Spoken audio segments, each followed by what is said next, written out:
Congratulations.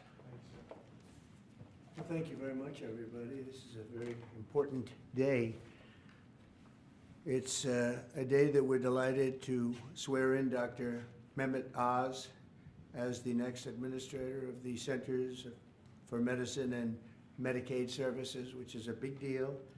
Congratulations to Dr. Oz and his beautiful wife, Lisa, and their friends and family on this really incredible achievement. Come a long way. It's amazing.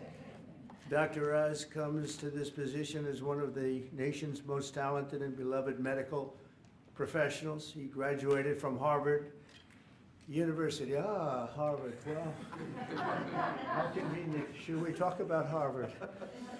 Before obtaining his MD at the University of Pennsylvania School of Medicine, a great one, and really some amazing education while also earning an MBA from the wonderful Wharton School of Business.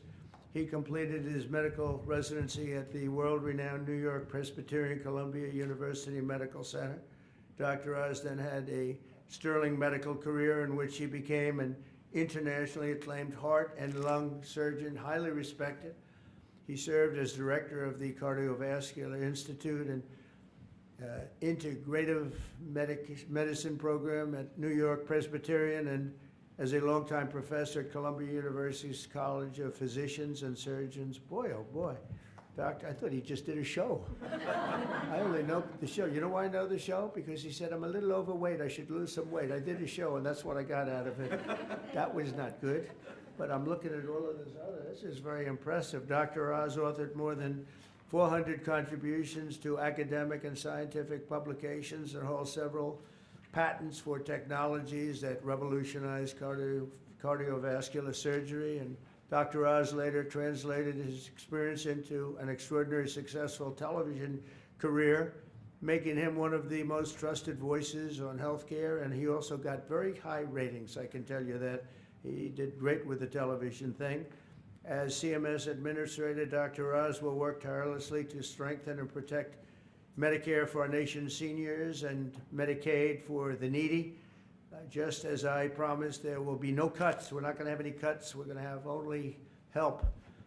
Dr. Oz will work to improve the quality of care for decades to come, and he'll ensure that criminals, fraudsters, and illegal aliens are not permitted to rob America's seniors. They are trying, but they're not going to get away with it. He will also work alongside Secretary of Health and Human Services, Robert F. Kennedy, Jr. I've heard of him. He's a pretty famous guy. He's doing a great job, too, to address the crisis of chronic illness and to make America healthy again. So I want to just thank Dr. Oz, and because this is a big commitment he's making. He has a lot of options, and this is a big, big commitment.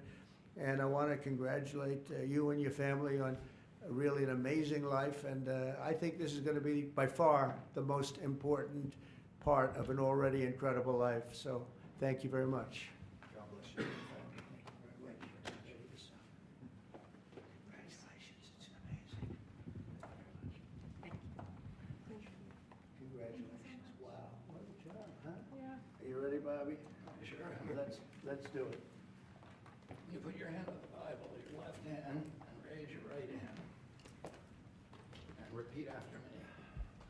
I, Mehmet Oz, do solemnly swear I, Mehmet Oz, do solemnly swear that I will support and defend the Constitution of the United States that I will support and defend the Constitution of the United States against all enemies, foreign and domestic, against all enemies, foreign and domestic, that I will bear true faith and allegiance to the same, that I will bear true faith and allegiance to the same, that I take this obligation freely that I take this obligation freely, without any mental reservation without any mental reservation or purpose of evasion, or purpose of evasion, and that I will well and faithfully and that I will well and faithfully discharge the duties of the office on which I am about to enter. discharge the duties of the office upon I'm about to enter. So help me God. So help me God. God bless you. Congratulations. Thank you, God brother. bless you.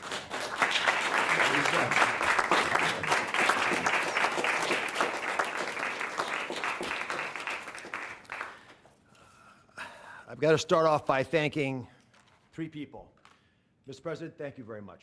God bless you for leading our nation, but also courageously leading the MAHA movement, really earnestly in your heart wanting to get America to be healthy again, and for giving me an opportunity to help with that mission.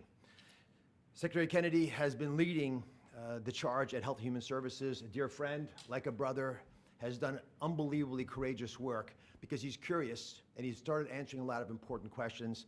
And I will treasure for the rest of my days your trust in me to help you with this progress. Thank you. And of course, Lisa, the family, but Lisa in particular, who's had an uncanny ability to identify opportunities and to always keep a clear North Star to keep our family grounded. God bless you, my beautiful one. Let me start with a simple premise. Every great society, everyone, has an opportunity to take care of its most vulnerable and treasures that opportunity. And we're great people, so we will do the same. As we enter the main building, the Humphreys building, where Health and Human Services is located, there's a placard of Hubert Humphrey, and it says that it's a moral opportunity, a moral obligation of government to take care of people in the dawn of their life, the kids, in the twilight of their life, the elderly, the mature, the seniors, and those in the shadows of life, those struggling with disabilities. We want to provide America with access to great care. We want to save the public health insurance programs of this country. That's what President Trump asked me to do when he took this position to administer the programs at CMS. Now, if we're going to do that, we've got to be honest with each other. And a physician, President Trump, has to always do that, right? We've got to share news, so do presidents, that folks don't want to hear, but it's important for our well-being. So I'm going to give you 4 bullet points to remember. Bullet point number 1, and they're all numbered in order for a reason. Medicaid is the #1 budget item for many states, and it is crowding out education, other important social programs. The states are having a big problem, and that's with the federal government paying most of the bill. Item number 2, healthcare expenditures are increasing at 2% higher than the economy is growing. And because of that, we spend more than 2 times per person on healthcare than any other country on the planet, and we're not getting value for that. Because number 3 is that we are, in America, experiencing an unfortunate problem, which is medical errors are the number 3 cause of death. Did you know that, Mr. President? It's surprising with that much money invested, we're still having problems. And number 4, our life expectancy, despite all this investment, is continuing to slip back. We're now more than 4 years shorter in our life expectancy than countries that we used to be equal to. But I am optimistic. Why? Because we control our destiny. Because at its very core, we have a generational opportunity, a unique ability to save the healthcare system because we control all the big pieces. America is too great for small dreams. So I've got some big ideas that I'd like to share that we've worked through with my staff who are cordoned off over there, and there's a lot of us. We've got almost more than 6,000 people at CMS working on this and 40,000 contractors helping. So we've got a lot of people. What are we going to do? First, we're going to reduce chronic disease. How do you do that? 70% of the healthcare expenditures of this country are driven by chronic disease.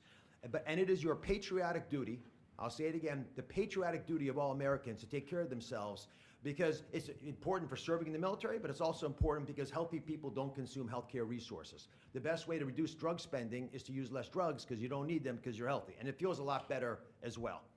The President and Secretary Kennedy have been pushing the MAHA agenda because it makes it easier for people to do the right thing, especially the mothers of this great land, because they're the ones who really get caught with this responsibility. They're the ones deciding for their kids. They're the ones we want to empower. And curiosity, which is the key word here, truly asking questions you want the answers to, will allow the MAHA movement to thrive. The next big thing we want to focus on is modernizing Medicare and Medicaid.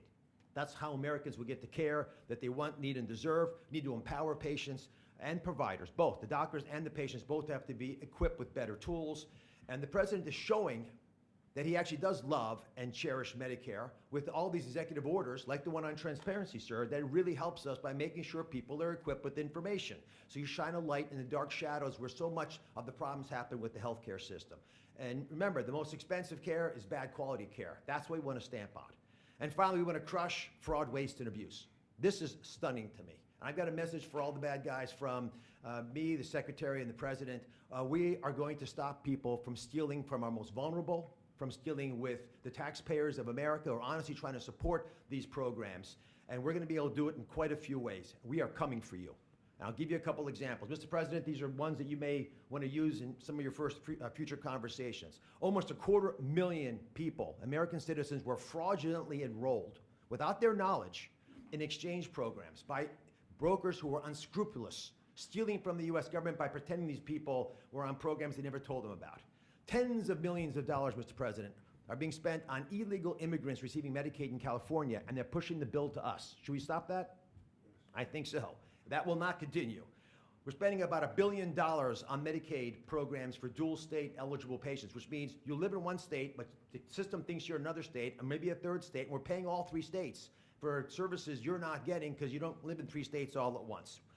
And finally, and this one really bothers me, there are states who are using Medicaid dollars for people who are vulnerable are being used for non-medical purposes. For example, public labor unions are getting child care through some of this money. That doesn't make sense to me. Housekeeping, I wish I could get that for my home. There's a big problem with student loan repayments taking place with Medicaid dollars. That's not where it should be used. And we are paying for DEI programs. I could go on, but these are all programs, Mr. President, that we have created a war room at CMS to go after, to catch the fraud in real time before the money leaves the federal coffers, so we have the money to reinvest in healthcare to make it even stronger than it's been before. Together, we're going to make the care better. We're going to make the outcomes improve, and we're going to make sure that America can actually be the healthiest country that could ever possibly be. We'll make America healthy again. God bless you both, sir.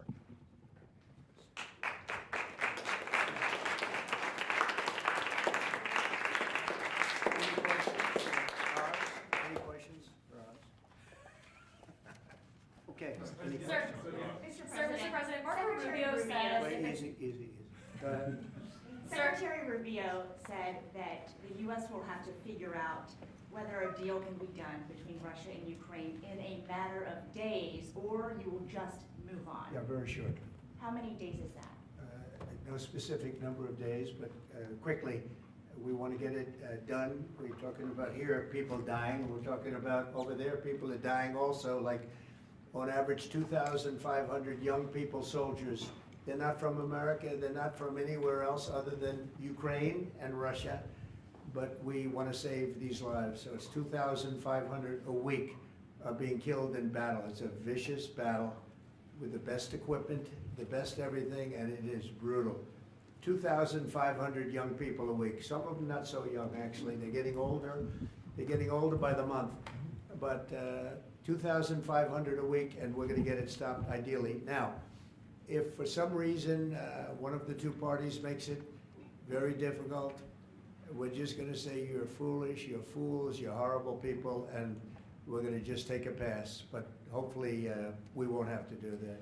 And Marco's right in saying it. We want to see it end. Think of it. Every day, a lot of people are being killed, as we talk about, as they play games. So we're not gonna take that, and we'll see. I think we have a good chance of solving the problem, however. Yeah. Are you prepared to walk away completely from these efforts and these talks? Well, I don't want to say that, but we want to see it end. We want to see it end, yeah. Is Vladimir Putin stalling, in your view, Mr. President? I hope not. I'm going to let you know about that soon if he is, but I hope not. He's got a big force out there, big force. It's a war that should have never happened. It would have never happened if I was president. That's a war, and it didn't happen for 4 years. That's a war that should have never happened. October 7th, Israel would have never happened. Iran was broke, and now we'll see what happens with Iran. We have a lot of them out there. We have a lot of things that we're working on right now that shouldn't have happened. None of it. Ukraine would have never happened with Russia. October 7th would have never happened, so you wouldn't have had all the problems in the Middle East. The Afghanistan embarrassment, probably the most embarrassing day in the history of our country, would have never happened. Inflation would have never happened. By the way, prices are down. Groceries are down. Eggs, which you hit me so hard, I'll never forget the first week in office, they were screaming at me about eggs. I said, what's going on with eggs? They were doubling and tripling. I said, I just got here. They were up like double, triple, and you couldn't get any. They said, you won't have eggs for Easter. Well, you can have all the eggs you want. I'll tell you, Brooke Rollins, Secretary of Agriculture, did a great job. And the egg prices are down 87%. But nobody talks about that. You can have all the eggs you want. We have too many eggs. In fact, if anything, the prices are getting too low. Sir, Mr. on President. Iran. So I just want to let you know, prices are down. Gasoline yesterday in 3 states hit $1.98 a gallon. And it looks like it's at a level that it hasn't seen since my days, my 4 years. So it's about I'd say maybe, I think we're going to be averaging $2.25 very soon. So I just want to let you know, though, because I keep hearing about prices and inflation. Prices are coming down, not going up. Only the fake news says they're going up. The only thing that's even are interest rates. And if we had a Fed chairman that understood what he was doing, interest rates would be coming down too.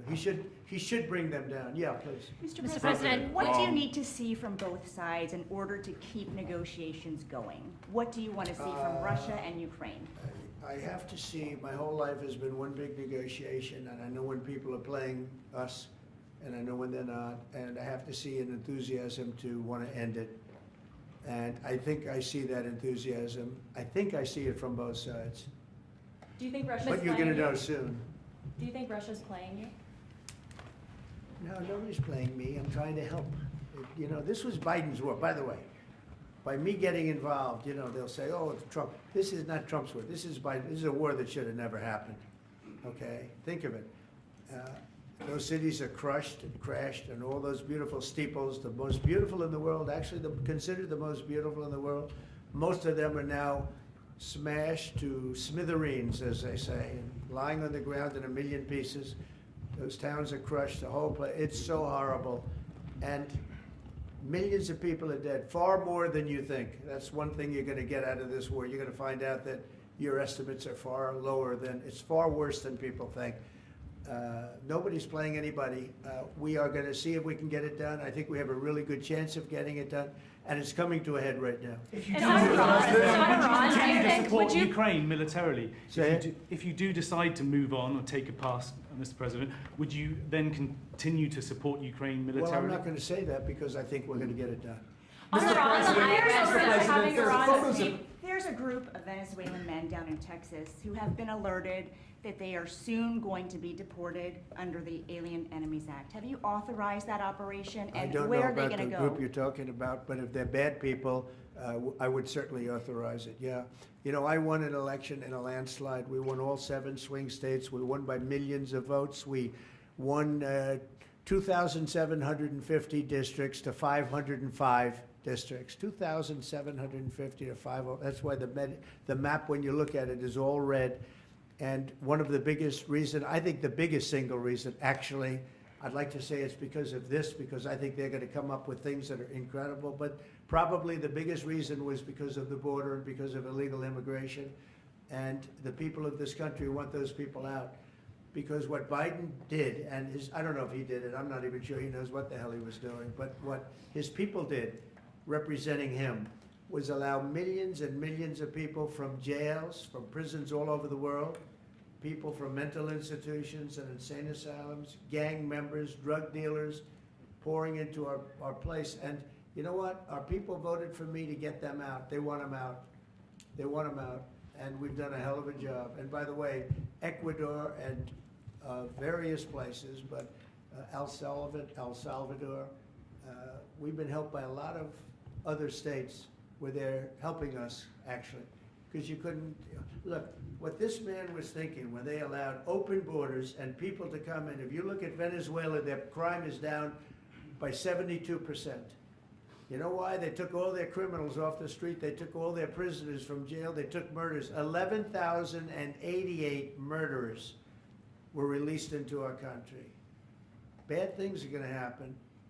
Bad things. And we're getting them out. And that's why I was elected. A judge wasn't elected to do that. I was elected to do that. And we're doing it in record fashion. We have the safest border, the most secure border we've ever had. See the Declaration of Independence? You should all read that before you leave. That's the real deal. You should all read it before you leave. Yeah. Mr. President, photos have emerged of Senator Van Hollen sipping what appears to be margaritas with Yeah. Abrego Garcia down in El Salvador. Do you encourage other Democrats to fly down to El Salvador to meet with this illegal alien who's an accused wife I beater? like this guy. See, now this is the kind of a reporter we like. There aren't enough of them. We got to get some more of them.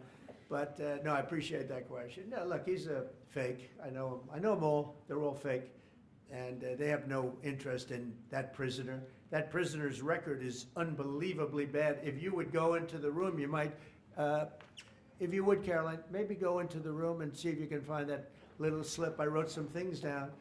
I don't know why you'd want to keep him, but we got a little biography of him. Did you help Not, set up that not a meeting? very innocent guy. Yeah, Did you please. help set up that on the meeting, IRS. sir? Mr. President, on that- in on- the spirit of Easter Sunday and it While being we're on Good the Friday. subject, right? Yes, of course. So you're talking about Abrego Garcia, is that the one? Yeah? Is an illegal alien MS-13 gang member and foreign terrorist. This comes out of the State Department and very legitimate sources. I mean, I assume, I'm just giving you what they handed to me, but this was supposed to be certified stuff. In 2019, Garcia was issued a deportation order. 2 separate judges affirmed Garcia was a member of MS-13, which is a gang that may be even worse than Tren de Aragua, and maybe worse. They kill people with knives because it's more painful. Very famous for the knifing and killing of 2 young 16-year-old girls walking to school one day, and they sliced them up into little pieces and killed them. That's MS-13. And 2 separate judges affirmed Garcia was a member of MS-13. When Garcia was originally arrested, he was wearing a sweatshirt with rolls of money pouring out, an MS-13 gang symbol that he was driving with 2 other known violent MS-13 gang members, 2 of the most violent members that we know of in the MS-13 gang of thugs. In 2022, Garcia was stopped by the Tennessee Highway Patrol and was found to be transporting 7 people from Texas to Maryland, and he had no driver's license. He was driving violently.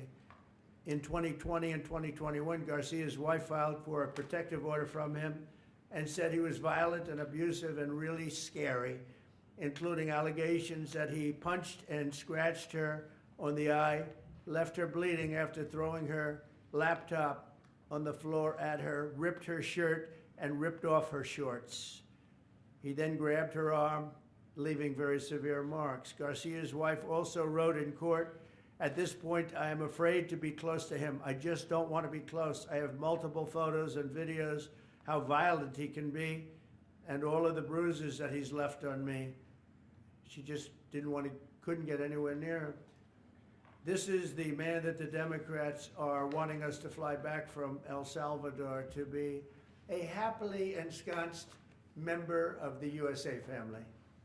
Isn't it a shame? And by the way, I've been hit pretty hard by fake shows, fake news, MSDNC in particular, where they talk about how evil I am, that this man would be thrown out of our country. This man is according to certified statements that we get, is a very violent person. And they want this man to be brought back into our country where he can be free and to stay as a happily Maryland, they call him the Maryland man. He's a Maryland father.